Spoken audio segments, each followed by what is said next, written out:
Et bonjour à tous, alors aujourd'hui on se retrouve pour une vidéo sur l'usinage, on va réaliser une pièce ensemble. Je vais vous expliquer un petit peu la stratégie qu'il faut adopter quand on va usiner, donc là dans le cadre du tournage. On fera une autre vidéo pour le fraisage, mais vous allez voir que c'est fortement similaire. Donc l'idée c'est que je vais un petit peu vous expliquer au fur et à mesure ce que je suis en train de faire, et puis vous aurez des petits plans sur le tour, et vous verrez voilà, comment tout ça se danse en fait finalement, comment j'agis sur les choses, qu'est-ce qui se passe dans ma tête, comment je réfléchis, et puis tout simplement ce qu'il y a à faire. Je vais d'abord vous expliquer la pièce que je dois réaliser, et puis un petit peu la stratégie que j'ai choisie et comment je vais me mettre en place. A tout de suite pour la suite de la vidéo.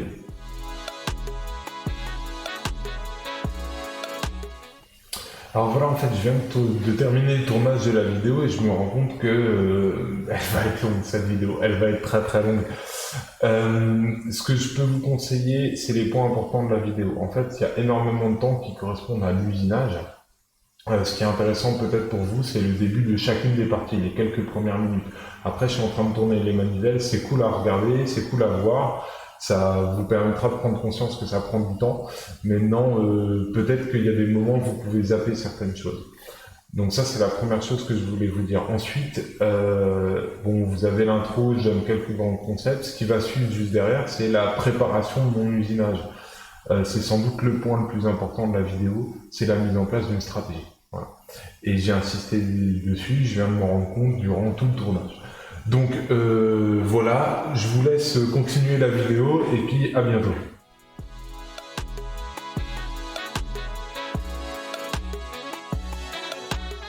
Alors du coup, quand vous voulez usiner, ce qui est important, c'est de préparer la tâche que vous avez à faire. Donc il vous faut un petit plan de votre pièce, il faut aller chercher un brut qui correspond à votre pièce, il faut choisir vos outils, relever les paramètres de coupe de ces outils, précalculer les paramètres à régler sur la machine, qui du coup sont pas les mêmes. Et puis surtout, il va falloir imaginer quelles sont les étapes de votre réalisation de pièce. Donc moi j'ai une petite pièce à réaliser aujourd'hui, et sur un petit bout de papier, je me suis fait un plan rapide de où je dois aller, ma finalité, et puis des étapes qui vont correspondre à ce que j'ai à faire, avec à chaque fois les vitesses qui sont écrites. Maintenant, pourquoi on fait ça? Pourquoi on prépare autant les choses? C'est tout simple. C'est quand vous êtes devant le tour, c'est déjà pas facile de réussir vos dimensions. Et vous avez des cotes à respecter, c'est pas toujours facile d'y arriver. Donc si pendant que vous faites vos usinages, vous êtes en train de réfléchir à quelle va être l'étape d'après, votre esprit il est occupé à faire autre chose et pas à réussir votre cote. Donc ça c'est le meilleur moyen de se planter. Alors moi aujourd'hui je vais vous montrer ce que j'ai à faire et vous allez voir j'ai préparé les choses à l'avance. Donc ici, j'ai fait un petit plan, alors je suis désolé on verra pas bien, je suis quand même à l'atelier. Donc j'ai fait un petit plan de la pièce que j'avais à accomplir. Donc en fait c'est juste un cylindre avec un épaulement. L'épaulement doit faire 25 de long et le diamètre c'est du 15 G6. Alors G6 c'est un ajustement pour faire des serrages. Donc ici typiquement en fait c'est une portée de roulement. Donc ici va venir un roulement à mi de diamètre 15. Donc je suis allé dans le bouquin, j'ai regardé à quoi correspond un ajustement G6 et j'en ai déduit ici mon intervalle de code de réussite. Alors vous le voyez, ouais il est là. En gros, j'ai le droit à 1 centième d'erreur, pour faire ça vite. 1 centième d'erreur, c'est pas beaucoup. C'est vrai, j'ai presque 2 centièmes, mais c'est vraiment pas beaucoup. On est proche de la précision maximale de mon tour. Sachant que ça fait à peu près 10 ans que j'ai pas fait ça, il y a de fortes chances que je me loupe aujourd'hui. Mais c'est pas grave. Au moins, vous pourrez voir que c'est possible de le faire. Ensuite, j'ai pris ma pièce et j'ai détaillé les choses. Donc mon brut, c'est celui-là. Voilà. J'ai fait... ah pardon, vous ne voyez pas. Alors, il y a une petite partie qui a déjà été usinée. Ça, c'est des tests, je suppose, d'avant. Mais cette partie-là, on n'en tient pas compte. Je vais juste considérer que, voilà, il est parfaitement cylindrique. La première chose que je vais faire, c'est que je vais commencer par réduire le diamètre. Donc ça, c'est un brut de diamètre 30. Et moi, il me faut une pièce de diamètre 25. Donc je vais déjà réduire le diamètre sur toute la longueur de ma pièce. Et ensuite, je vais vouloir usiner ma portée. ici, de roulement. Donc pour l'usiner, en fait, je vais venir retirer de la matière là où ça a déjà été plus ou moins enlevé. Donc c'est pour ça que c'est pas très important. Et enfin, je voulais vous faire un petit détail de comment on va faire pour usiner. Donc ici, j'ai fait un gros zoom en fait sur la partie qui est juste là-haut. Là, ce qui est en rouge, ça va être ce qu'on appelle l'ébauche, c'est-à-dire là où j'essaie d'aller vite, où j'essaie de prendre un maximum de matière, et en vert, c'est la finition. Donc moi, je vais devoir passer du diamètre 25 à en gros le diamètre 15. Donc c'est-à-dire que je vais devoir prendre environ 10 mm au diamètre. Donc, c'est-à-dire 5 mm au rayon, c'est ce que j'ai noté là. Et j'ai détaillé les choses. Donc je vais faire une ébauche qui va me permettre de passer du diamètre 25 à 15,5. Je vais un peu plus haut que le diamètre prévu pour la finition. Et la finition va me permettre de passer de 15,5 à 14,99. Pour faire ces changements, je vais essayer de faire des passes de 1,5 au diamètre. Ça veut dire que pour l'ébauche, je vais faire 7 passes. Vous allez me dire, oui, mais 7 fois 1,5, ça fait pas 9,5. Oui, je suis d'accord, c'est pour ça que mes deux dernières passes, je vais légèrement changer les dimensions. Je vais prendre un peu des mesures en cours de route, et puis des mesures rapides, parce que c'est une ébauche, je sais que je suis en sécurité, donc je peux me permettre d'aller rapidement. Et je vais réadapter en fait ma dernière passe ici pour que ça marche à peu près. Ensuite, la finition. Je dois enlever 1,51 mm au diamètre, et ça je vais essayer de le faire entre une et deux passes. En fait je vais le faire en deux passes si je suis à 1,5, et si je suis trop petit, je vais essayer de le faire en une seule passe, et ce qui va déterminer ça, c'est est-ce que j'ai réussi à faire une ébauche à peu près juste ou pas. C'est pour ça que la finition, je veux la faire en une ou deux passes, ce qui va me permettre de corriger mes défauts de l'ébauche. Donc voilà ma stratégie pour faire ma pièce. Pareil, hein, pour passer du diamètre 25 au diamètre 30, je vais adopter la même stratégie, sauf que cette fois-ci, je n'ai pas géré la dimension qui est ici, en plus. D'ailleurs, c'est vrai que je ne l'ai pas noté, mais pour gérer cette dimension, comment je vais faire? Eh bien, tout simplement, comme je n'ai pas de longueur pour la partie ici, qui est précise et imposée, ce que je vais faire, c'est que je vais faire, en fait, mes 25 ici, et je vais même aller un peu plus loin. Je vais essayer de faire du 25,5. Pourquoi je vais plus loin? Parce qu'en fait, en dernière étape, je vais tout simplement venir raboter à l'avant la longueur de la pièce. Alors, en termes de nom, quand votre outil prend de la matière au diamètre, on appelle ça un charriotage, et quand vous réduisez la longueur de la pièce, ça s'appelle un dressage. Donc en fait, moi je vais simplement venir faire un dressage final pour mettre à la longueur correcte. Voilà ma stratégie. Sur ce, je vous laisse et on va se retrouver immédiatement pour la première étape qui est de réduire le diamètre total de mon outil. Alors du coup, ici, comment je vais opérer? Eh bien, comme je veux réduire mon diamètre et que mon brut il ressemble à ça, c'est-à-dire que j'ai déjà un usinage ici, ben moi je vais en profiter. C'est-à-dire qu'en termes de montage, j'aimerais bien arriver à monter comme ceci. Donc pour y arriver, ce que je vais faire, c'est que je vais déjà réduire jusqu'au diamètre minimum qui est là. Alors, je vous cache pas que je cherche pas à être précis, hein. Je cherche juste à arriver à ce diamètre-là, et je vais faire environ sur une longueur de 23. Et quand j'aurai fait ça proprement, eh ben j'aurai de quoi me prendre ici, et donc à ce moment-là, je pourrai réduire mon diamètre petit à petit de ce côté-là de la pièce. Voilà comment je vais procéder. Je verrai, je vais peut-être faire un petit trou de centrage aussi. Ça, je suis pas encore sûr. C'est juste si jamais je remarque que ça se passe pas bien, bah, je peux modifier mon montage. Donc ici, en termes de préparation, j'ai une stratégie, c'est-à-dire que je vais venir me fixer ici pour pouvoir usiner là. Et si jamais ça se passe pas bien, j'ai une porte de sortie avec un montage, avec ma contrepointe qui est là, pour m'aider à soutenir ma pièce. Donc on va déjà commencer par faire ça, c'est-à-dire usiner cette partie-là. Donc pour faire ça, je règle pas spécifiquement d'avance, je vais faire ça à la main parce que j'ai pas besoin d'être ni précis ni très propre. Donc pour faire ça, pour monter une pièce, déjà la première chose qu'on veut faire, c'est mettre la pièce dans notre mandrin et on va tourner le mandrin pour chercher le 0 qui est dessus. Donc vous avez un 0 qui est gravé en fait dans le mandrin, et quand vous serrez une pièce, vous allez commencer toujours à 0, vous mettez un petit coup de clé, vous allez au trou suivant, vous mettez un petit coup un peu plus fort, puis encore un peu plus fort, et vous finissez votre serrage sur le 0. Alors pourquoi on fait ça? Eh bien pour permettre une meilleure concentricité entre la pièce, le mandrin et la broche. Alors maintenant je vais régler mes vitesses. Donc, comme je suis sur du diamètre 30, ça tombe bien, moi j'ai un petit tableau ici qui me donne tout.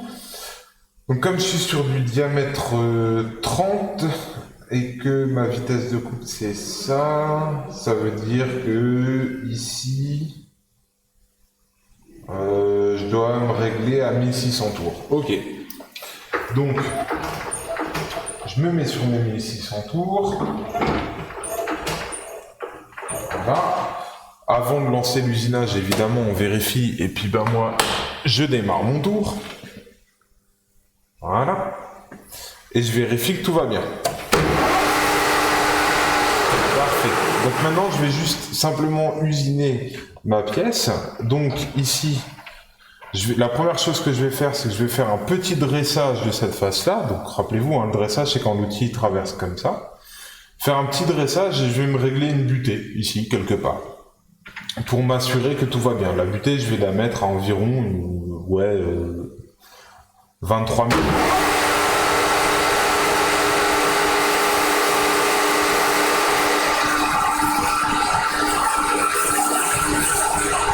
Donc là, je fais une opération de tangentage. Donc là, j'ai tangenté, c'est-à-dire mon outil est à peine un peu en contact avec la pièce. Et là, je vais régler une butée pour pas me couper, donc de 20 mm.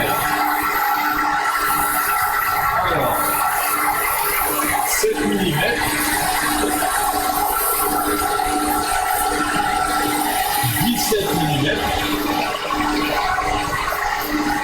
Et 22 mm. Donc là, je suis à 22 mm, ce sera parfait. J'ai un peu de marge vis-à-vis de ma coque de 25 et j'aurai une bonne prise en or. De réglage de butée, et je règle ma butée, et jusque là en bas.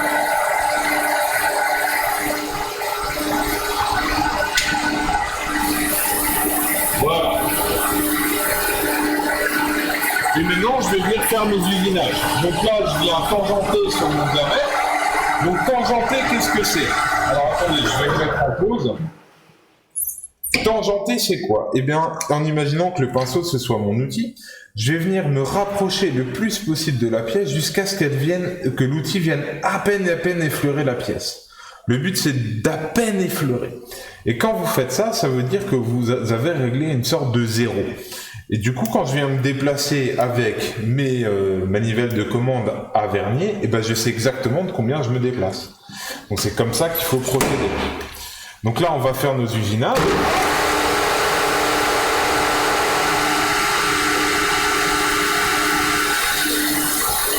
Voilà, donc ici, je vais prendre une phase d'environ 1 mm.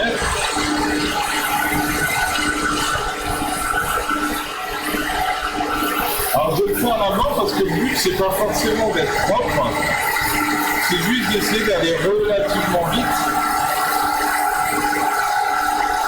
pour faire ma portée.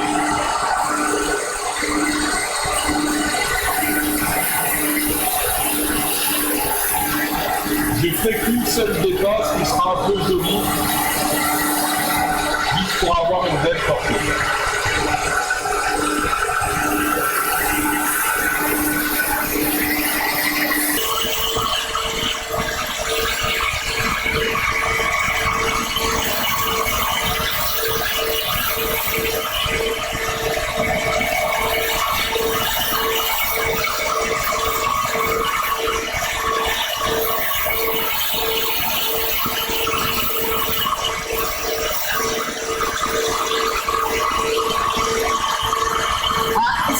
Moi je l'usine sans lubrifiant parce que c'est dans l'aluminium, donc ça ira pas trop mal pour le faire.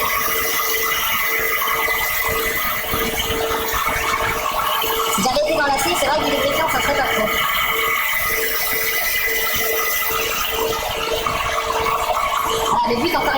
c'est d'aller vite. Alors on dirait pas, mais là je viens quand même de retirer pas mal le diamètre. Et en fait, ce que je suis en train de faire aussi accessoirement, c'est la deuxième étape. Je vous avais dit, on essaiera de descendre à 15,5 le diamètre. Ça, on le fera dans un deuxième temps.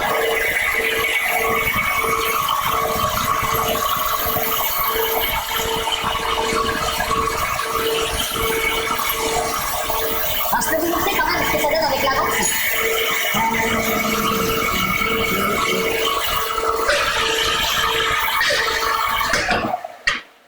Donc je vous montre avec la lance automatique, ça donne ça. Ça marche très bien aussi, vous allez voir, la bouteille va marcher. Voilà. Et donc là, je vais essayer de venir simplement tangenter ma surface. Et donc lance mon avance automatique.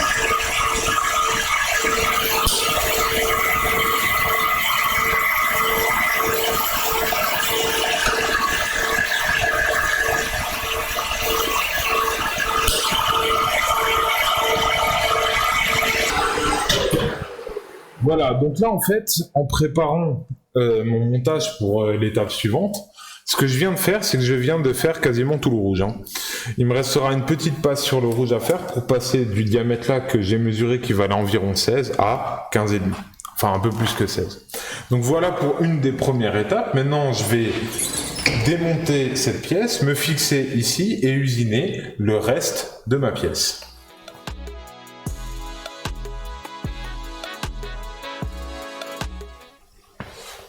Donc maintenant, déjà je vais commencer par nettoyer un petit peu.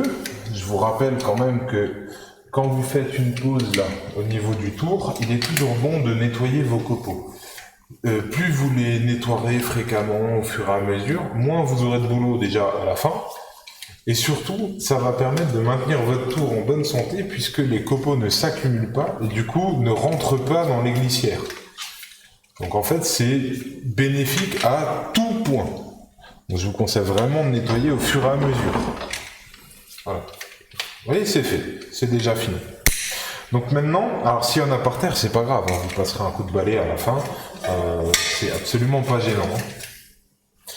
Donc ici, je vais démonter cette pièce-là. Et on y va. On va attaquer la suite. Donc pour démonter, moi, je vous conseille d'enlever votre vitesse. Voilà, et puis je vais retourner ma pièce, sachant que je vais y laisser un petit peu de marge, ici, pour pouvoir mettre ma butée en amont. Donc voilà comment je monte ma pièce. Je vais tout de suite régler ma butée, pour éviter les accidents. Donc ici, j'enlève la butée, je la déplace. Je vais venir me régler de sorte à prendre ma passe jusqu'au bout. Voilà. Vous noterez que je ne touche pas la pièce. Et maintenant que je suis ici, je vais régler ma butée. Alors je vais juste me mettre un tout petit peu en amont, quitte à avoir un défaut, c'est pas grave, je le corrigerai tout à la fin. Je préfère limer que envoyer mon outil dans le mandrin. Donc ici, je me prévois quand même une petite sécurité. Je fixe ma butée. Et là, je vais bien la serrer parce que je suis très proche. Et puis je vais venir serrer ma pièce. Donc encore une fois, si jamais ce usinage se passe pas très bien, je trouve que ça va pas, eh bien moi je peux toujours venir avec un fourré à centrer ici, faire une petite portée pour venir fixer ma contrepointe dans la pièce. Donc ici, hop, je fais ça, un peu plus, encore un peu plus, et le serrage final. Rappelez-vous, on commence toujours à 0, c'est très important. Donc maintenant, je vais prendre mes passes. Donc je dois passer du diamètre 30 au diamètre 25. Alors 30, c'est ce que j'ai mesuré. C'est pas une mesure qui est très précise. D'ailleurs, sur mon plan, le collègue m'a pas imposé de cote particulière à respecter ici. Donc je vais estimer que la cote est au 10e, qui est une tolérance classique. Donc là, je suis à 30. Alors au pied à coulisses, 30, donc c'est pas l'outil le plus précis. Là, je suis un petit peu plus que 30 ici, donc ça veut dire que j'ai 5 mm à prendre au diamètre. Moi je vais faire des passes de 1,5, donc je vais faire deux passes de 1,5, d'accord, en gros, ce qui va me permettre de descendre de 3 mm. Et ensuite, je vais essayer de finir par 2 passes de 1 mm. Donc on y va, on est parti. Par contre là, je dois réduire un petit peu... non, pardon, c'est bon. La vitesse est réglée. Simplement, je vais réduire un petit peu mon avance parce que je suis pas complètement sûr de mon montage. Donc pour l'avance, on va prendre ça. Voilà. Donc ici, on y va, on est parti. Comme avant, je viens faire un rapide dressage de ma pièce, juste pour que ce soit propre. Ça évitera aussi de m'escraper les doigts.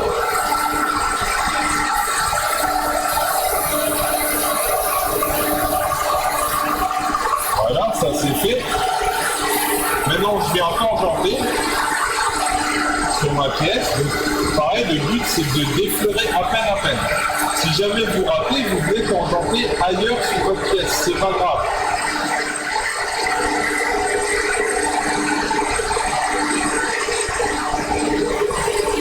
Voilà.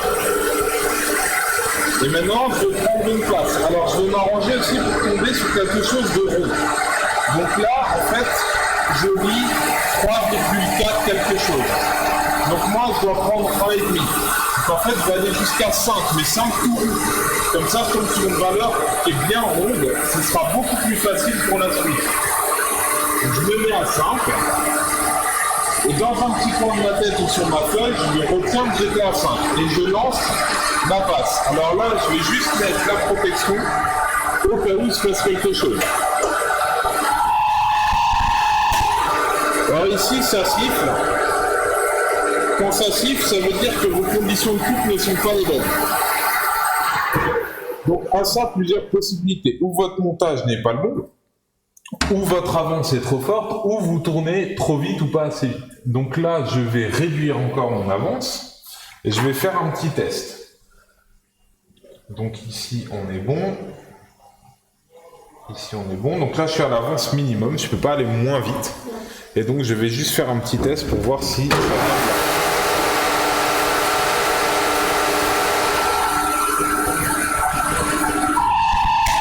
Ok, donc là, ça siffle plus, ce qui veut dire que mon avance n'est toujours pas la bonne.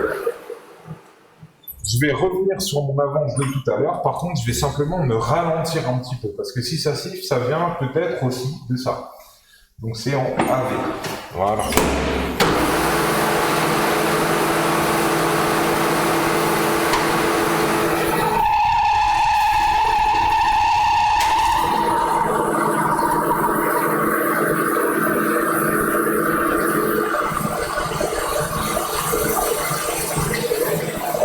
Je vais essayer de prendre un petit peu moins.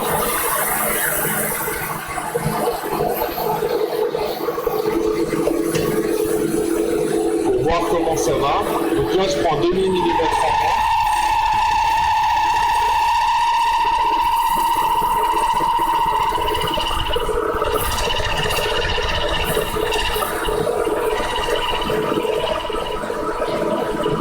Ok, j'ai compris.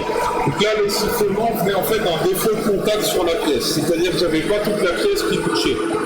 Là, ça se voit parce qu'il y a un petit côté facetté. Alors, je vais vous montrer. Voilà, vous voyez, il y a un petit côté. En fait, ma pièce, elle brille, elle brille pas, elle brille, elle brille pas. Ça veut dire que mon outil n'est pas en contact avec l'ensemble de la pièce. Et là, je siffle plus, donc je suis plutôt dans des bonnes conditions de coupe. Alors j'ai un petit souci sur ma montée, c'est pour ça que je vais finir à la main, ce sera très bien. Donc ici je reviens,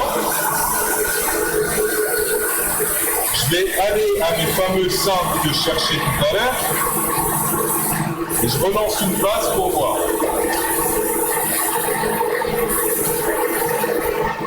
Au début ça n'était pas, c'est normal, puisque j'ai changé la tête entre deux.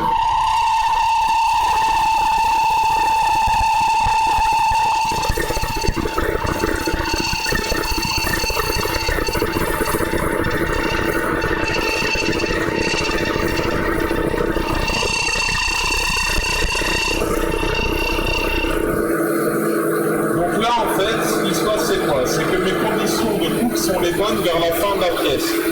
Moi, ce que je comprends, c'est quoi? C'est que ma pièce finalement a trop de portée ici, et ce que j'ai besoin de faire, c'est un montage avec la contrepointe. Donc je vais faire une pause ici. Alors du coup ici j'ai un problème sur ma pièce. Quel est-il? Quand j'usine, finalement j'entends un sifflement. Donc ça c'est le signe d'un problème. Quand ça siffle, ou que vous avez de la fumée qui se dégage abondamment, ou que vous voyez les copeaux qui partent très chauds, c'est que souvent il y a un truc qui est en train de se passer. Donc là, qu'est-ce qui se passe? Ben, regardez ma pièce. Vous voyez, ici, je suis brillant sur toute la surface là, avec des états de surface qui sont à peu près propres. Et ici, c'est pas propre du tout. C'est très rugueux, ça brille pas, on a l'impression que c'est une pièce qui a été molletée. Vous voyez, là, on voit bien la différence de texture entre ce côté de la pièce et ce côté-ci. Alors du coup, qu'est-ce qui est en train de se passer? Eh ben, moi, je suis comme tout le monde, je réfléchis. Je me dis, si ça siffle, souvent quand ça siffle, c'est les paramètres de coupe qui vont pas. Donc j'ai un peu modifié mes paramètres de coupe, comme vous l'avez vu, et ça continue de siffler. Et je remarque en plus que ça siffle pas sur toute la mesure. Ok, donc ça veut dire qu'il y a un autre problème. Peut-être que... Voilà. Si vous vous rappelez du début de la vidéo, je vous avais dit peut-être qu'à un moment je vais devoir faire un autre montage.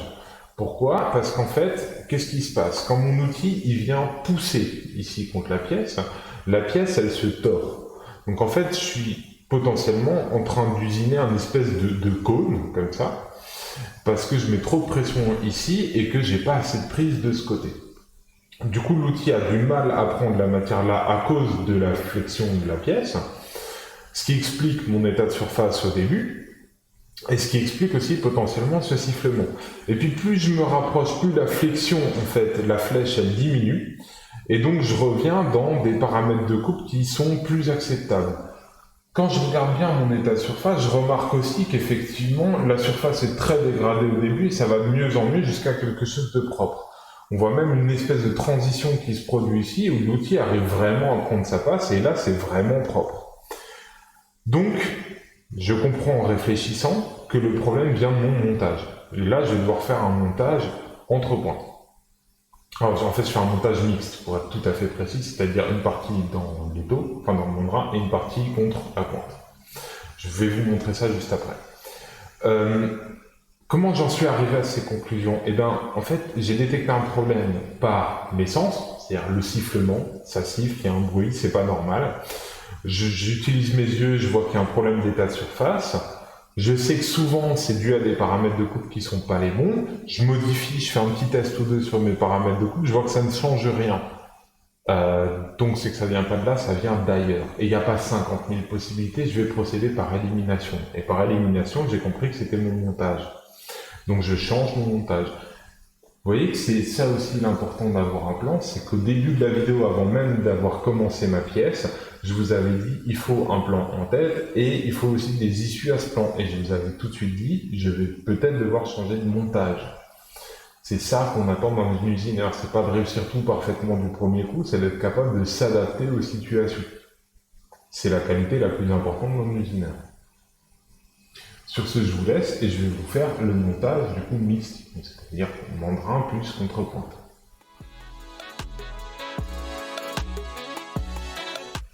Alors pour utiliser la contrepointe, au vu de ma pièce, je suis obligé de faire une petite opération avant. Donc je vais devoir faire un perçage avec un fourré à centrer. Donc je me suis cherché mon fourré à centrer que j'ai monté sur ma pièce, j'ai bien inséré mon membrane et donc je vais commencer, première opération, par venir faire un trou de centrage. Une fois que j'aurai fait mon trou de centrage, je vais pouvoir utiliser la contrepointe et continuer mon usinage. Au passage, j'ai aussi vérifié mes dimensions. Donc moi je dois descendre jusqu'à 25, ici j'étais environ à 29 parce que j'ai un effet de tonneau sur ma pièce. Donc là je suis à 29, 28,5 et là je suis à 28,8. Donc j'ai un petit effet de tonneau, ce qui n'est pas bon.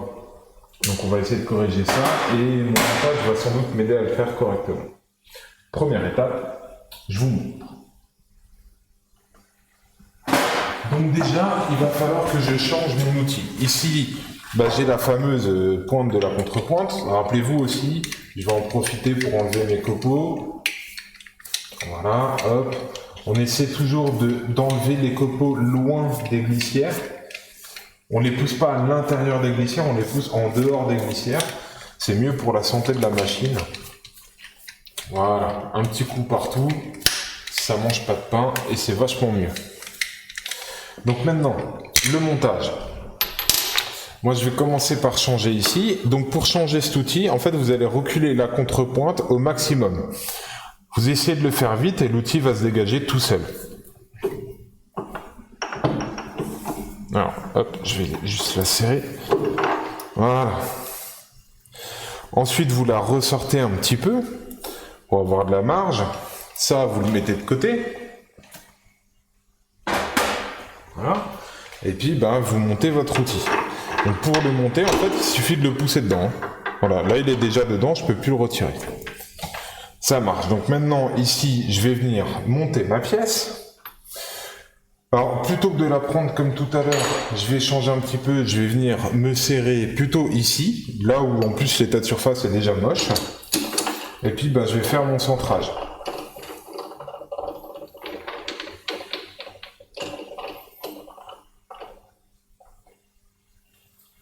Voilà, on n'oublie pas, on commence avec le 0. Là.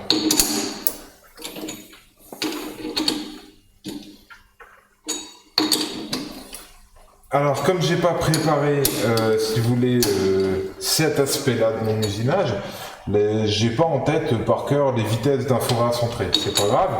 Je vais me tourner un peu plus lentement. Je vais mettre une vitesse un tout petit peu plus lente. Si jamais je vois que ça va pas, je vais modifier.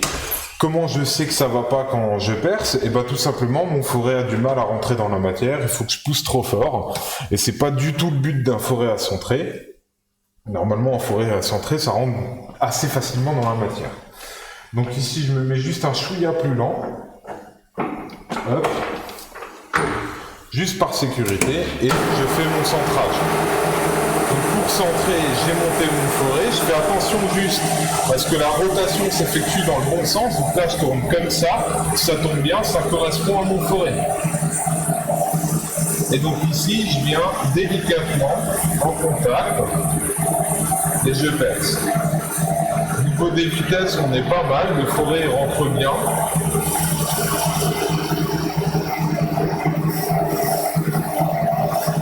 Et donc je viens créer mon centrage. Alors là, mon fourré a un peu plus de mal. Non, ça va. Ok. Pareil, quand vous percez, vous rentrez dans la matière, vous faites un peu du copeau et vous revenez en arrière pour casser le copeau. Voilà. Et là, vous voyez, j'ai un joli centrage qui est apparu.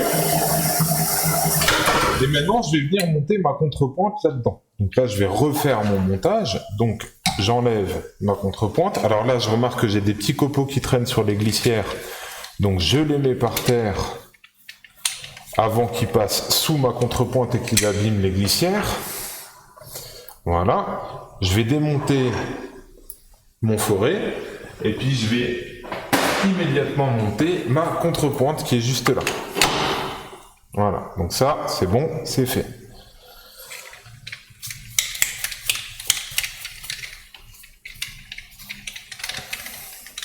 Donc maintenant, je vais procéder au montage qui m'intéresse. Donc c'est ici. Et logiquement, maintenant, ça devrait aller un petit peu mieux. Je vais aussi vérifier que je ne me suis pas déplacé de trop par rapport à la butée que je m'étais fixée. Donc là, je ne fais pas un vrai serrage. Bon, on est pas mal, on est revenu quasiment au même endroit, donc j'ai fait mon serrage.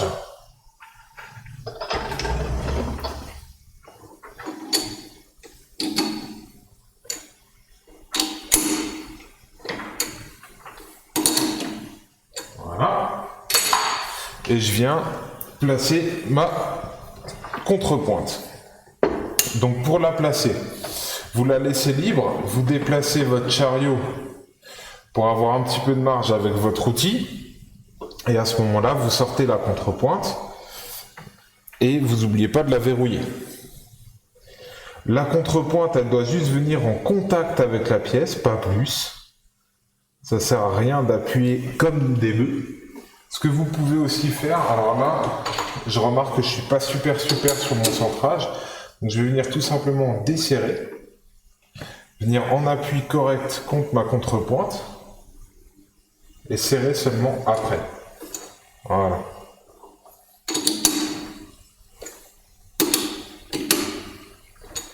Et donc maintenant, je devrais être pas mal.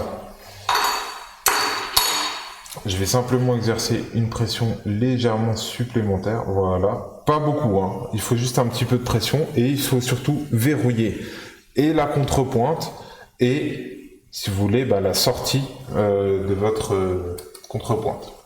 Donc là, ça peut plus rentrer et ça peut plus reculer.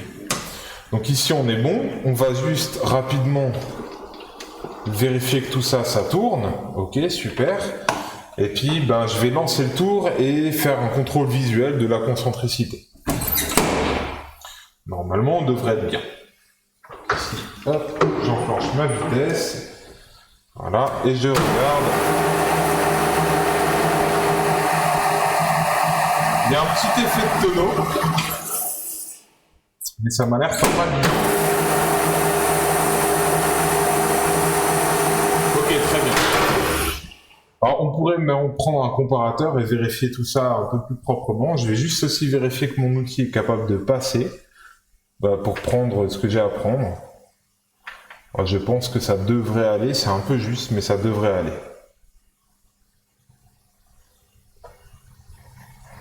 Ok.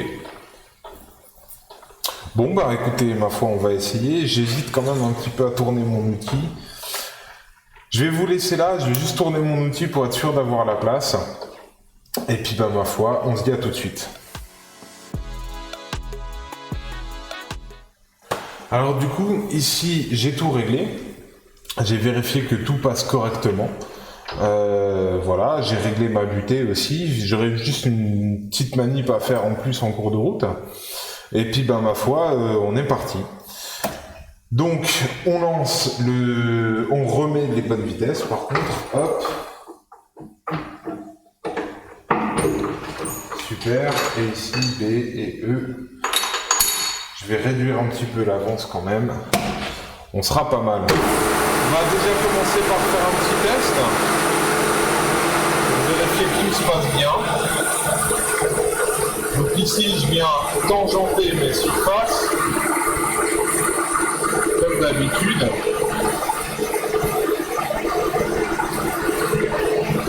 J'ai tangenté un peu fort et je vais prendre du 0,7 parce que normalement j'ai de la place. Donc là j'arrive à 4 tours. Voilà, là ça ne siffle plus. Il y a un très bel état de surface qui est en train d'apparaître. Donc ça veut dire que j'ai trouvé la bonne solution à mon problème. Super, on va pouvoir vraiment progresser à partir de maintenant. Vous voyez, c'est hyper important de s'adapter. Moi, c'est une machine que je ne connais pas, c'est les premières fois que je l'utilise dessus. C'est des outils que je ne connais pas, et pourtant j'arrive à m'adapter. Donc ça, c'est l'essentiel d'un entrepreneur.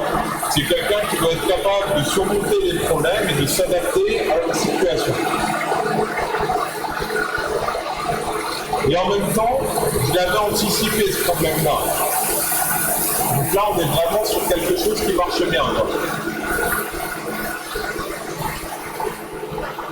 Ma butée marche correctement, ça aussi, j'étais en train de surveiller parce que ça me faisait un peu peur. Là, j'enlève la butée. Simplement finir mon petit millimètre de base, j'ai vérifié, ça marche, mais tout juste.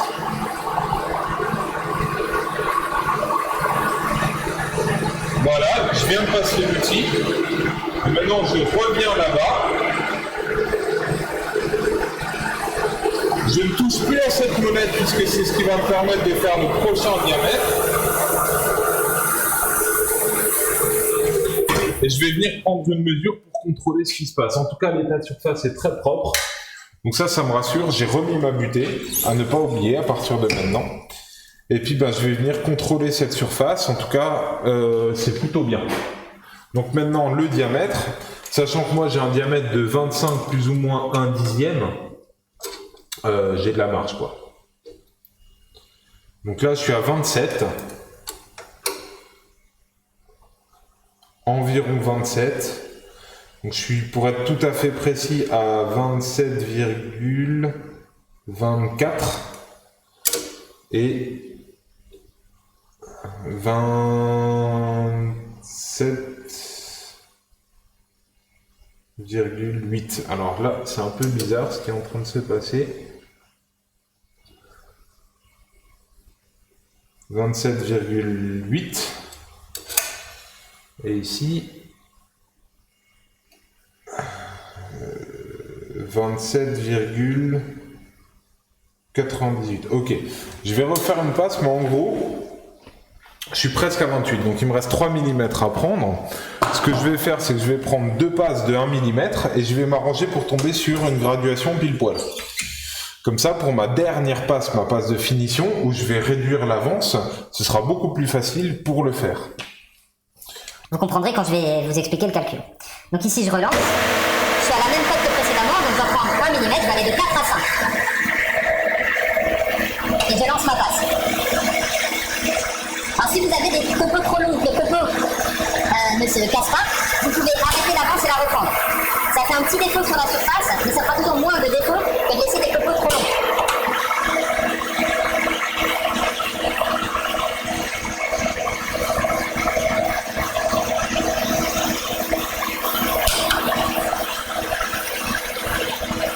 Alors là aussi, l'évacuation de mon copeau n'est pas terrible, encore peu. Mais en fait, ça va. Donc ici, je vais arriver en butée. Parfait. Je retire ma butée et je finis à la main. Parfait. Maintenant, je vais revenir. Je vais reprendre 1 mm et là, je vais essayer de tomber à 6 tout pile.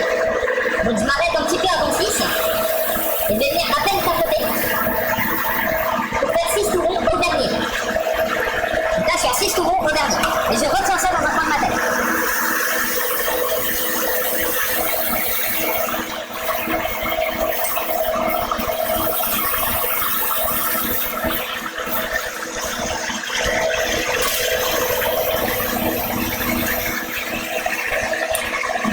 Se passe très bien. Quand ma passe sera terminée, je vais revenir et pareil, je ne touche surtout pas à mon transversal.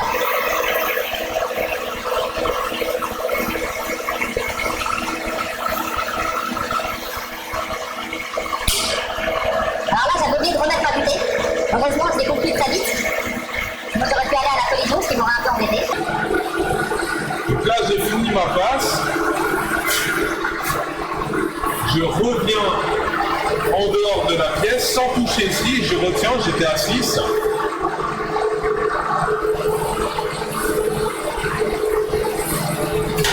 Je vais arrêter le tour, prendre une mesure et déterminer ma dernière passe.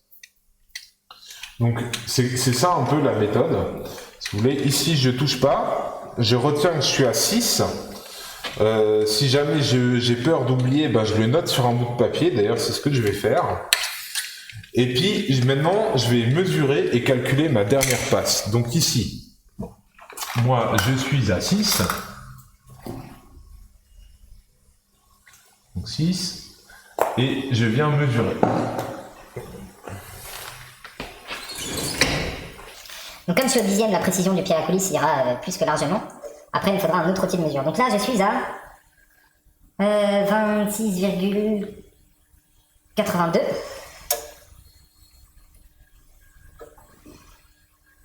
Alors là, je suis à 26,8. Là, c'était 25,82, pardon. Donc là, c'est 26,8. Je vais refaire ma mesure, juste. Ah, voilà. Donc ça, c'est du 25,86.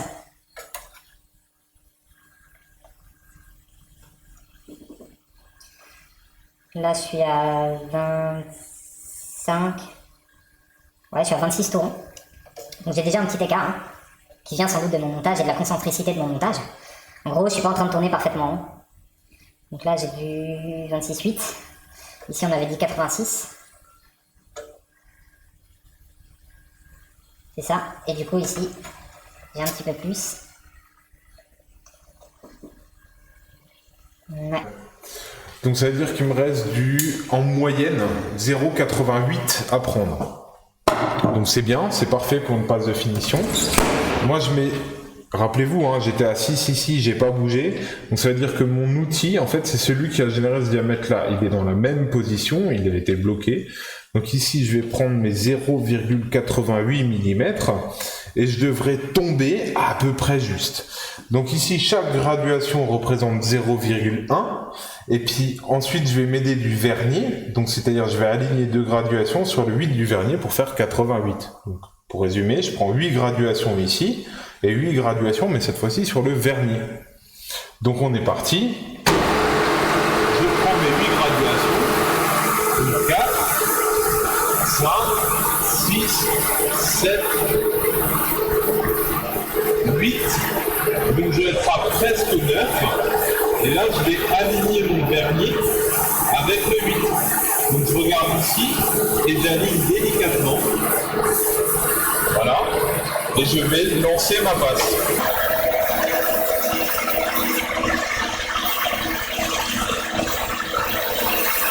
Alors, je viens de commettre une erreur qui n'est pas très grave, mais je viens de la faire quand même.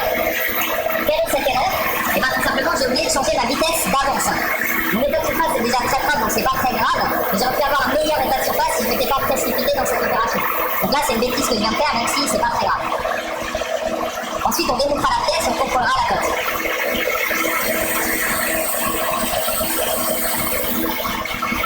J'ai la butée. Voilà. Et maintenant, je finis à la main délicatement.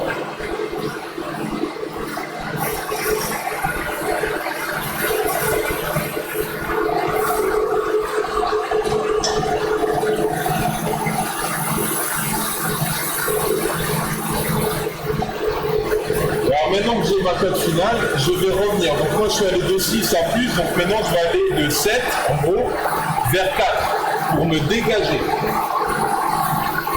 Voilà.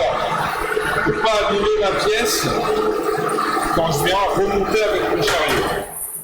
Donc en fait, quand vous faites votre passe de finition, il faut surtout éviter de remonter à nouveau avec le chariot en contact sur la pièce, ça va abîmer votre finition, ce qui est dommage.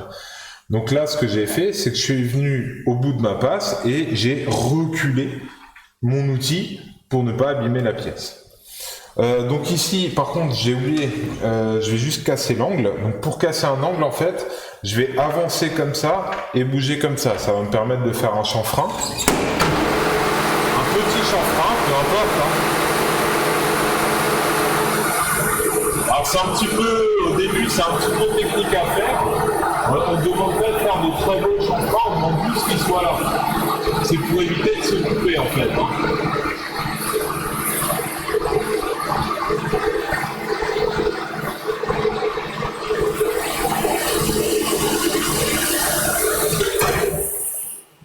Voilà, j'ai juste fait un petit chanfrein ici, d'environ un petit millimètre, et je viens démonter ma pièce. Hop. Donc pour la démonter, je vais déjà retirer ma contrepointe. Et puis, je me démonte ici. N'oubliez pas la clé de mandrin, hein, comme je vous l'avais dit, c'est ce qu'il y a de plus dangereux. Donc là, en termes de finition, je ne sais pas si vous verrez bien, si... On est quand même très très propre. Hein. Et maintenant, on va faire un contrôle dimensionnel. Donc, je suis censé être à 25 en moyenne sur mon axe. Je suis ici à 25,02. Ah, ici, je suis pas très bon. Je suis même un petit peu en dessous de ma tolérance. Je suis à 25,8.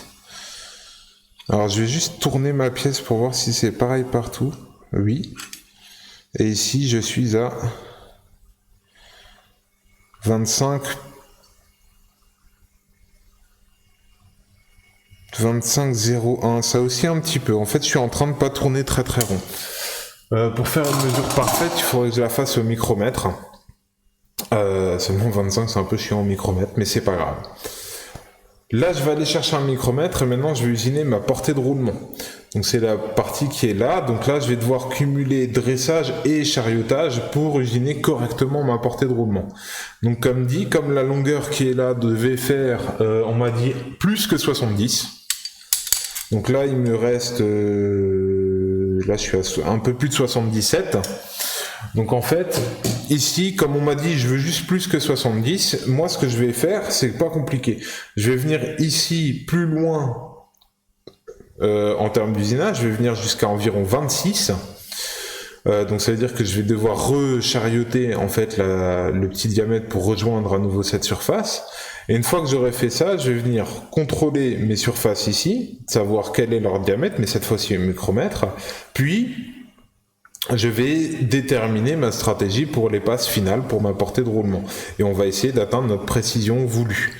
Alors ici, j'ai un petit défaut sur ma surface, donc ça tombe bien. Je vais faire un dressage final qui me permettra de mettre à la bonne longueur pour avoir mes 25 ici. Et à ce moment-là, en plus, j'aurai une jolie surface ici. Donc voilà la stratégie pour la suite.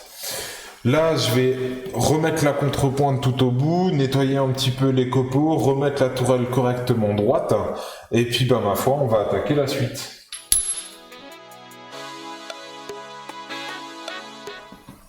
Alors du coup là, on va passer à la portée de roulement. Donc moi, j'ai remis mon outil, je vais juste revérifier le serrage, j'ai un doute. Voilà. Donc j'ai remis mon outil, j'ai tout resserré, j'ai enlevé la contrepointe. Maintenant ici je peux faire mon montage qui ira bien là pour juste cette petite partie. Donc je vais venir en fait serrer un peu comme ça, voilà. Et là comme on l'a dit, je vais reprendre en fait la partie qui est ici, que je vais descendre jusqu'à 26. Donc ça c'est ma première étape. Une fois que j'aurai fait ça, je vais usiner mon diamètre juste. Et comme je vais utiliser une butée pour faire mon diamètre 26, ça va me donner un avantage énorme puisque, en fait, je vais venir contre ma butée, ce qui me donnera un nouveau 0, et je vais parcourir 25 dans l'autre sens pour prendre ma dernière passe de 1 mm. Voilà ma stratégie.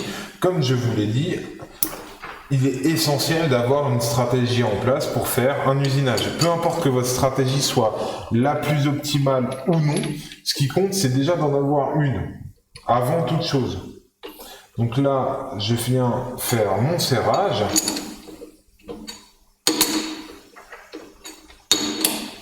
Alors je vais pas serrer trop fort non plus pour pas trop abîmer ma pièce, parce que ça c'est des mordures, il faudrait des mordous. Et malheureusement je n'ai pas de mordous, tout comme j'ai pas d'outil de finition. C'est pour ça que je fais avec ce que j'ai. C'est pas grave. L'essentiel c'est d'essayer d'y arriver. Alors je vous rappelle juste un truc, parce que petit disclaimer. Moi c'est dans les premières fois que j'utilise ce tour. Là j'ai une cote au 1 centième à faire, ce qui est très compliqué sur ce tour là, puisqu'il a une précision de 1 centième. Donc ça veut dire qu'en gros là j'ai vraiment pas le droit à l'erreur. Je le dis tout de suite, je vais me rater. La question c'est de combien. Moi j'ai mon plan en tête. Le but c'est de se rapprocher le plus possible de la vérité. À savoir aussi que si je suis pas trop dans les chaussettes, c'est rattrapable. Puisque ou mon roulement va avoir un tout petit peu plus de jeu que prévu, ou alors je vais pas pouvoir monter mon roulement facilement, parce que mon diamètre sera un peu trop gros, mais à ce moment-là, avec un petit peu de patience et de la toile emery, je vais facilement arriver à régler ce problème-là. En usinage, c'est toujours pareil. Quand vous avez pas assez enlevé, c'est pas grave. Si vous manque quelques centièmes, vous pouvez toujours prendre un petit peu de toile emery et puis les enlever à la main. Par contre, si vous avez trop enlevé, la matière, vous l'avez trop enlevée. C'est comme le coiffeur. Une fois qu'il a raté votre coupe, c'est trop tard. Donc ici, quitte à choisir, je préfère me rater et être plus gros que prévu plutôt que me rater et être trop petit. Donc c'est ce qu'on va voir ensemble. On va déjà régler ce problème du 26 et puis ce sera déjà pas mal. Donc là, comme je suis en dressage, je vais mettre sur la vitesse maximale. Puisque en dressage, je vous rappelle que la vitesse de rotation étant dépendante du rayon de la pièce, mais en dressage, je fais diminuer le rayon au fur et à mesure que j'avance dans la pièce, donc théoriquement, la vitesse de coupe devrait augmenter. Ici, je suis déjà à la frontière entre 900 et 1600 sur mon tour, donc comme je vais réduire encore le diamètre, je vais tout de suite aller à 1600.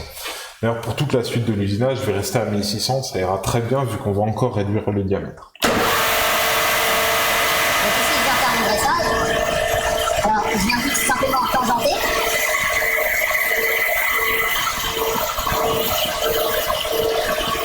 Voilà, donc là, j'ai tangenté, et puis je vais prendre alors un tout petit peu, hein.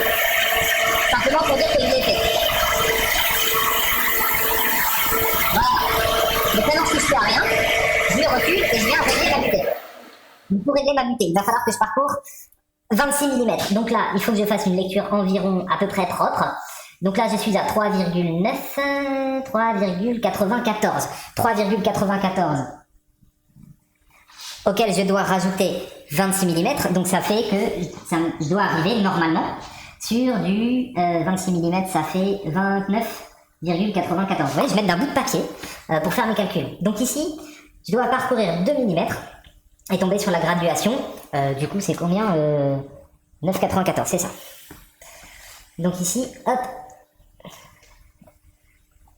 Ici, j'ai fait mes 10 mm.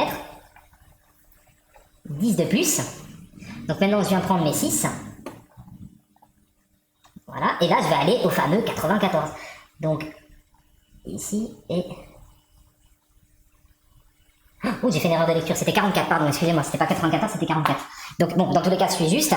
J'ai fait une petite erreur. En fait, j'ai lu 44 et dit 94. Donc voilà. Donc là, je suis réglé. Maintenant, je vais faire ma butée. Donc, ma clé, hop. Donc, ma butée, je la règle. Aïe. Voilà, bien en appui. Je pousse fort pour être sûr qu'elle s'enclenche correctement et je la serre bien pour pas qu'elle ne se déplace au fur et à mesure. Ok. Donc ici, c'est bon. Et donc, maintenant, je vais prendre rapidement à la main sans avance. Simplement pour être sur un diamètre commun.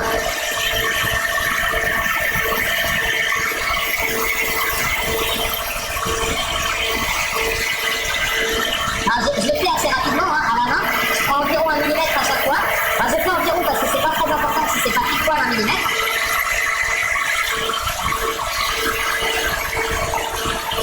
Ça, c'est mon ébauche. Hop, et voilà. Donc là, j'ai rééquilibré tout ça. Maintenant, je vais venir mesurer ma pièce. Alors déjà, je remarque que ça tourne pas très rond, cette histoire. Donc là, j'ai un petit défaut de concentricité. En fait, on peut l'apercevoir ici, puisque de ce côté-là, je suis à fleur, et de ce côté-là, non. Donc maintenant, ce que je vais faire, c'est que je vais prendre des petites passes au fur et à mesure, en espérant ne pas me tromper, pour réduire, en fait, cette... Je vais venir en contact tout au bout ici. Et là, cette fois-ci, je vais mettre la lance. Je vais essayer d'avoir une surface un peu très proche quand je vais vouloir éliminer. Donc, je suis censé voir disparaître ces traits.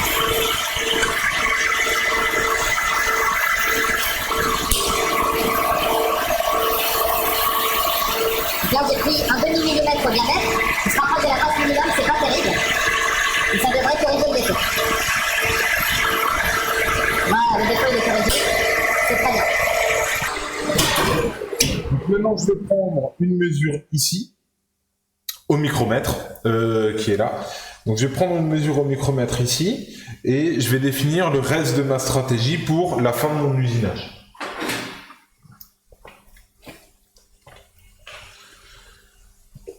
Alors du coup, ne démontez jamais vos pièces, hein. Quand vous êtes sur la fin, faut surtout pas démonter, même en cours de route non plus, puisque à chaque fois que vous démontez, vous risquez de cumuler des erreurs. Alors là, j'arrive pas à lire. Je vais me placer comme ça, je suis désolé. Donc logiquement, je devrais pas être très éloigné des 15, parce que là, j'ai dû prendre une passe supplémentaire.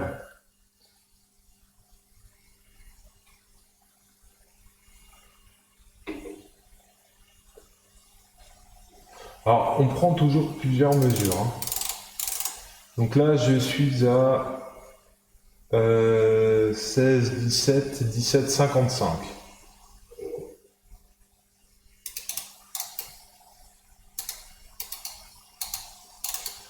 17,80.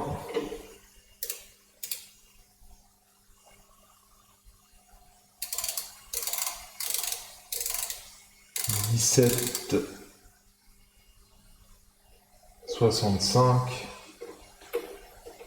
D'accord, donc en fait il me reste 2 mm à prendre sur ma pièce. Donc c'est 2 mm. Maintenant la question c'est comment est-ce que j'ai envie de les prendre. Donc oui c'est ça, j'ai 2,20 mm à prendre. 2,20, ça me fait 3 passes de 0,7 mm. Donc ça c'est plutôt pas mal. Je vais regarder mes graduations. Ici, il m'en manque un petit peu. Donc je vais prendre une graduation, je vais prendre un tout petit peu plus, mais ça va me permettre de passer de 6,7 quelque chose à 7,5 tout rond. Et partant de là, je vais aller à 8,2 sur mes graduations. Je vais m'arrêter, prendre ma mesure avant ma passe de finition, et quand j'aurai pris cette mesure, et ben là, je vais pouvoir mettre la graduation pile poil comme il va bien. Pour ma dernière passe. Je vais même essayer de viser le centième juste, mais de m'écarter un chouïa pour essayer d'avoir un peu plus de matière au cas où je me trompe. Je vais essayer de le faire, ça risque d'être compliqué. Et j'ai bougé. Quel génie. Donc j'étais à 6,7 quelque chose. Voilà. Donc on y va.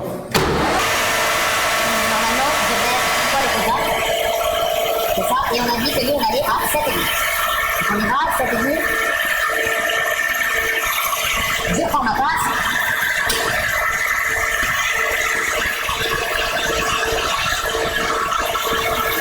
Alors là j'ai un problème. C'est que je ne touche pas ma pièce, donc je devais avoir quelque chose qui n'allait pas. Voilà, là je la touche, mais alors à peine. Donc en fait, ce qui se passe sur ce tour, c'est la chose suivante. Alors j'ai juste de couper. Il est possible, parce que je l'ai remarqué en fait, que comme la molette a beaucoup de jeux, ça arrive des fois que quand on est sur un certain réglage, le poids de la poignée entraîne la rotation. Donc il est possible qu'à un moment ça ait bougé. C'est pas grave, j'ai retangenté rapidement et en fait j'étais déjà à 7,5, donc je vais aller à 8,2. Je dois quand même retirer mes 0,7.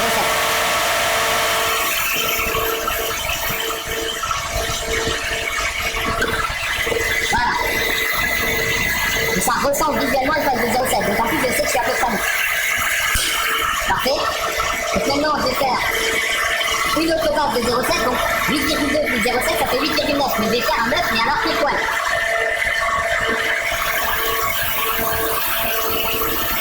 Vous voyez, je tapote légèrement pour me régler correctement. Et on y va.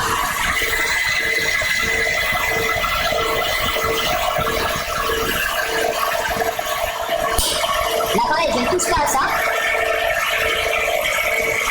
Je reviens, j'arrête mon tour et je prends ma mesure. Maintenant, ce que je vais faire, c'est que je vais prendre la mesure ici. Je vais sortir une calculette pour une fois pour faire la différence par rapport à ce que je vise.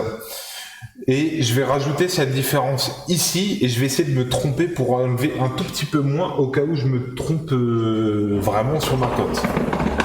Ça va me permettre de corriger le tir avec juste un peu de toile d'émery.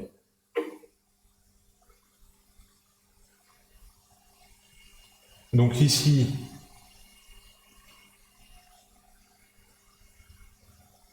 je suis à 15,19 sur l'ensemble de ma surface, quasiment. Oui.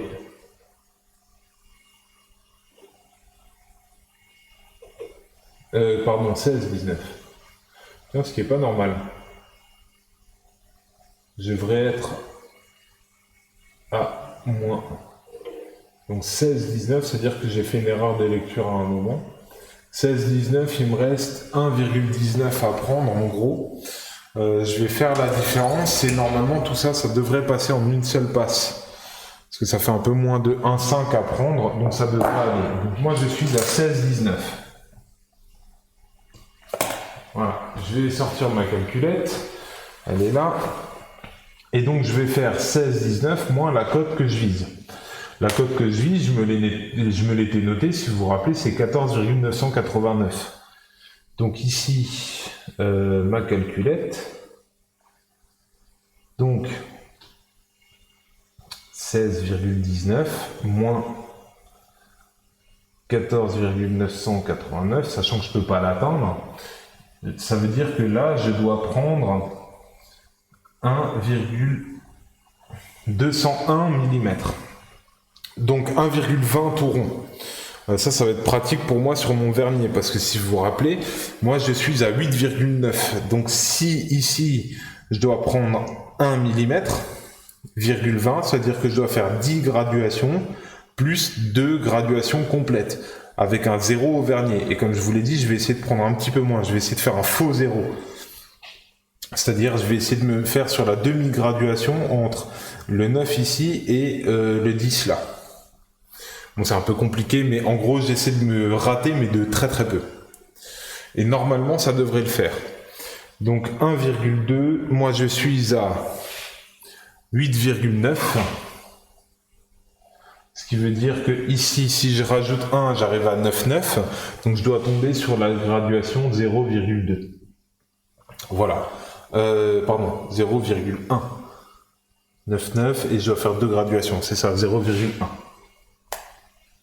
D'où l'intérêt du papier, parce que ça permet de mettre en place une stratégie qui est propre et qui est réfléchie. Alors pareil, je vais enlever les copeaux un petit peu, puisque là je vais me passer en passe de finition.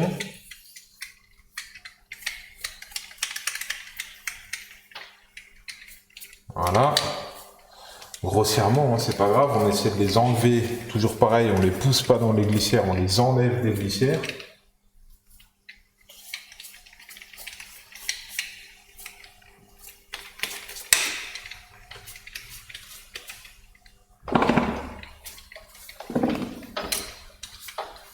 Voilà.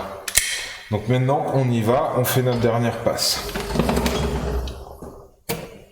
Je vais ralentir mon tour aussi. Voilà, j'ai réduit un petit peu l'avance. Donc 0,1 tour. Donc là déjà je vois 0. Alors là je me suis trompé, donc je reviens loin et je reviens ici.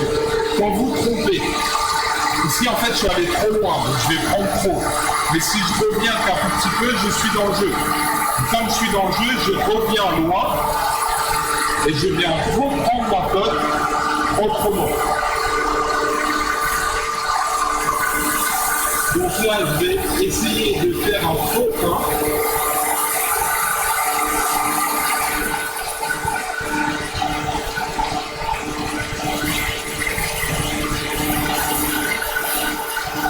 Voilà, donc en fait, je suis entre deux mesures.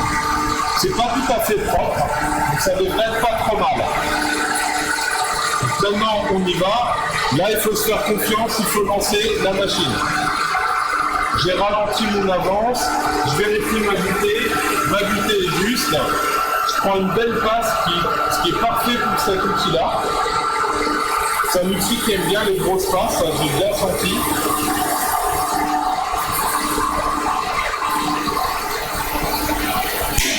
Voilà, et là, comme la dernière fois, je reviens en arrière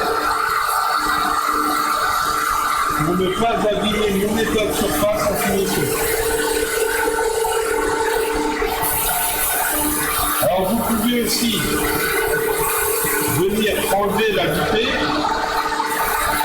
reprendre un petit dressage jusqu'au diamètre que vous venez de faire.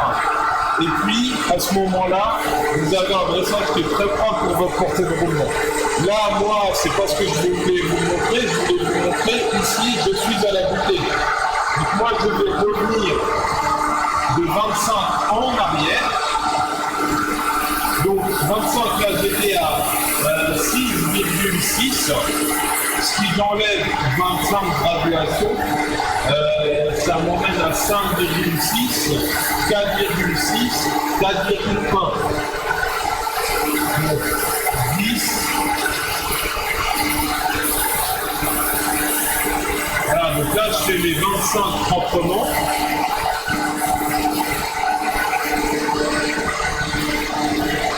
Et je viens faire mon dernier dressage.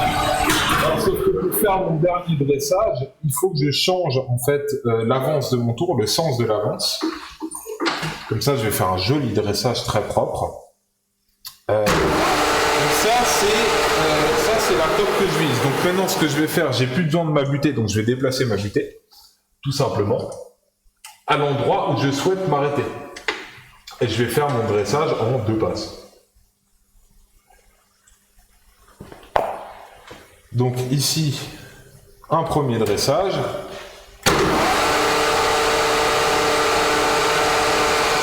On y va.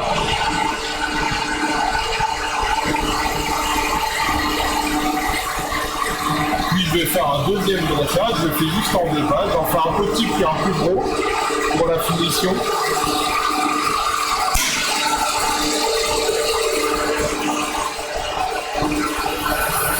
Ici je suis venu en butée, je fais mon dernier dressage.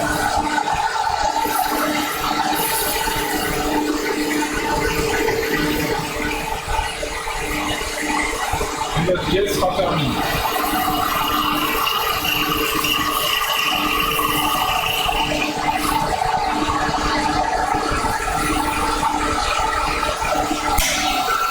Et voilà. Maintenant, on va passer à la dernière étape, qui est le contrôle de la pièce.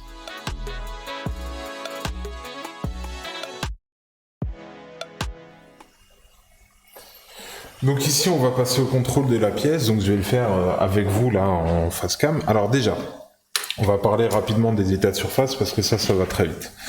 Donc concernant les états de surface, déjà ici j'avais changé l'avance. Alors vous le voyez pas, mais moi en vrai je le sens un petit peu.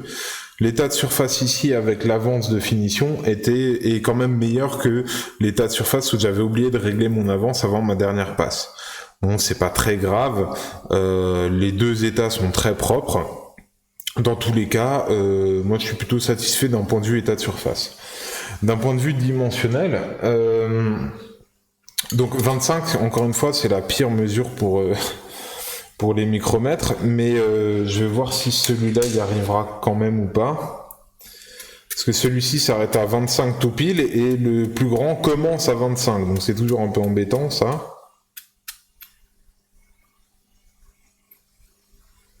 Il va jusqu'à 25,5. Donc ici, normalement,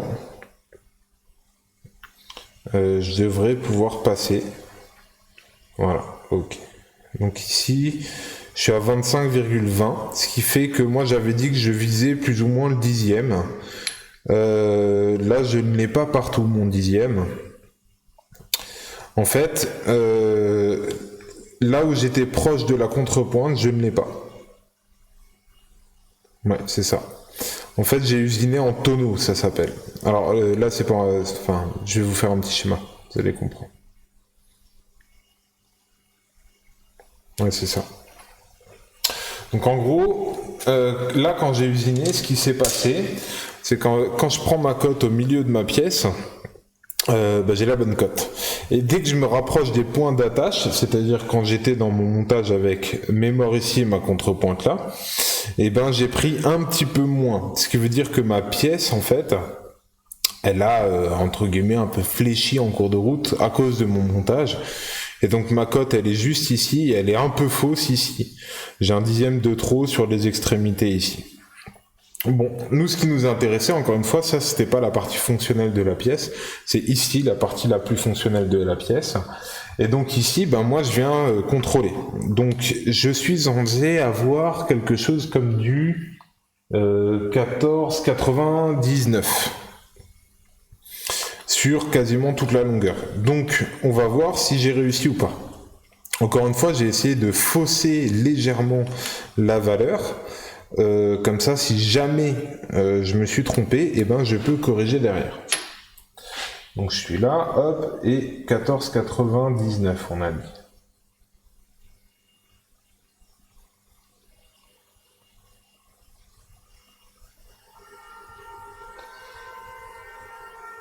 J'aurais pas dû la fausser.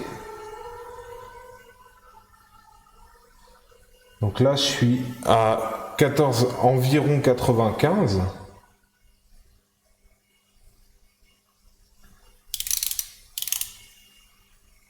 « 95 aussi. Et ici, je suis à 15,05, vraiment sur les extrémités. 0,05 pardon. Donc là j'ai raté en fait ma cote de 5 micromètres. En gros, ça tombe bien parce que 5 micromètres, je vais vous expliquer comment je peux le rattraper. Je vais pas le faire parce que ça sert à rien, mais là ce que je vais faire, si je devais vraiment le faire, c'est que je vais monter ma pièce ici, je vais prendre un peu de toile émery, je vais faire un petit passage, reprendre la mesure et normalement je suis pile poil dedans. Donc ici, en fait, j'ai raté ma cote de 5 microns, sachant que la tolérance, en fait, je suis 5 microns au-dessus de la tolérance. C'est pas gênant. C'est pas gênant, surtout que ces 5 microns, c'est que à l'avant, sur l'arrière de ma pièce, je suis pile poil dedans. Alors vous allez me dire, oui, mais un tour, c'est censé faire tout propre, tout parallèle. Bah, ça dépend de votre tour. Un tour, ça peut prendre du jeu sur ses axes, ça peut aussi prendre du défaut sur le montage de la broche par rapport à la tête de cheval. En fait, le but du jeu, c'est de compenser un maximum de défauts par le toucher, l'expérience et le plan que vous allez mettre. Mais à un moment, vous ne pouvez pas tout contrôler, il y a une part de hasard. Alors ce que j'ai pas contrôlé par contre, c'est la profondeur. Je suis censé avoir 25 ici, je reviens, je vais chercher une jauge de profondeur. J'en ai une ici normalement.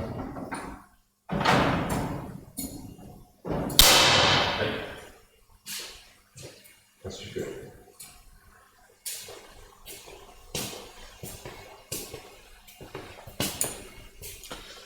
Alors sur ma cote de profondeur,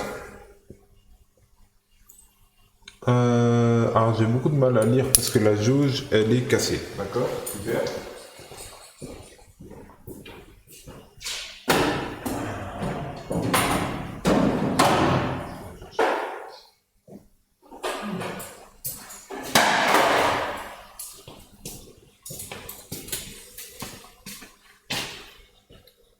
Donc ici,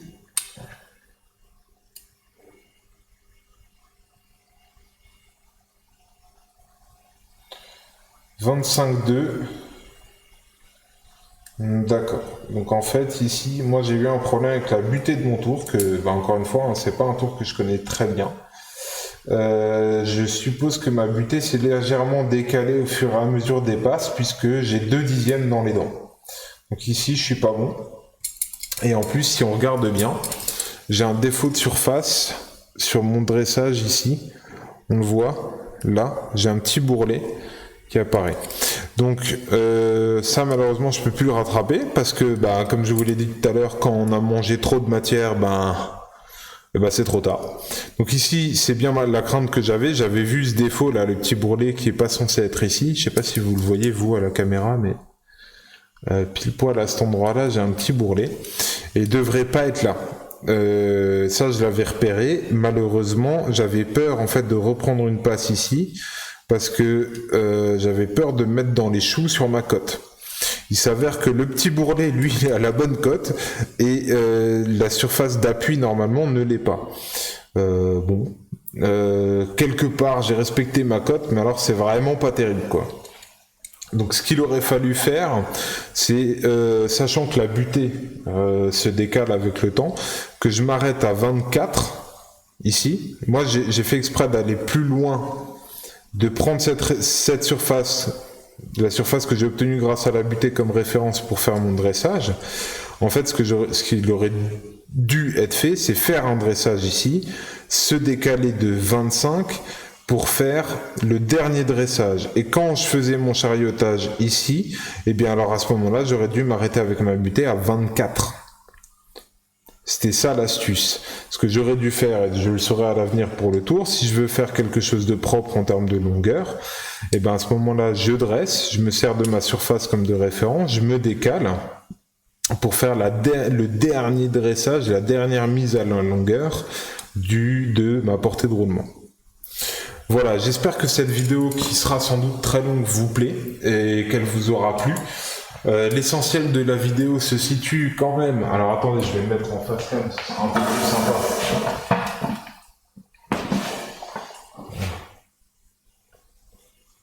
L'essentiel de la vidéo, je disais, est quand même en fait au début. Pourquoi ? Puisque c'est là que je vous explique comment je marche dans ma tête, comment je fonctionne, qu'est-ce que je fais au fur et à mesure. Je vais mettre des repères de temps pour que vous puissiez un petit peu voir ce qui se passe quand je fais une portée de roulement, quand je fais un petit chariotage, quand j'ai un problème, comment je réfléchis. Et surtout, encore une fois, j'insiste là-dessus, c'est important de vous noter les choses sur des bouts de papier, et c'est aussi super important d'avoir un plan d'attaque, et de vous dire si jamais j'ai un problème, qu'est-ce que je peux faire pour corriger le tir. C'est ce que je vous disais, sur ma pièce ici, j'ai 5 micromètres, non, 50 micromètres dans les chaussettes sur ma portée de roulement. C'est pas grave, je l'ai quasiment fait exprès. C'est ce que je vous avais dit. Parce que je préfère être un tout petit peu trop gros que pas bon. Donc ici, moi j'ai juste à mettre la pièce dans le tour. C'est pas grave, je peux la remonter, j'aurai pas le bon ISO 7, mais c'est pas grave.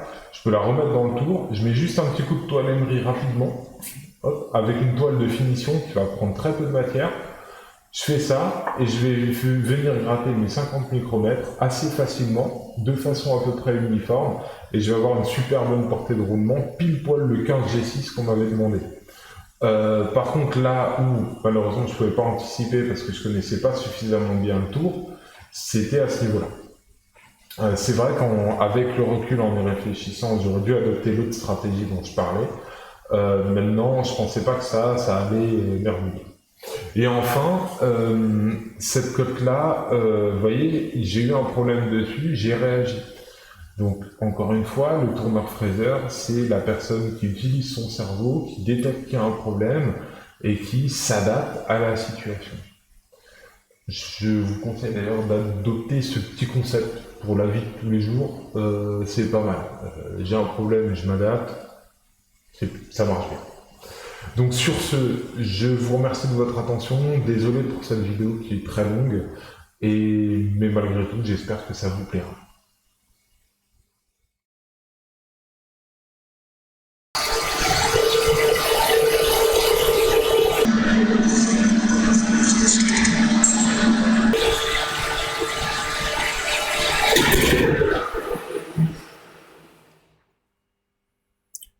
Super.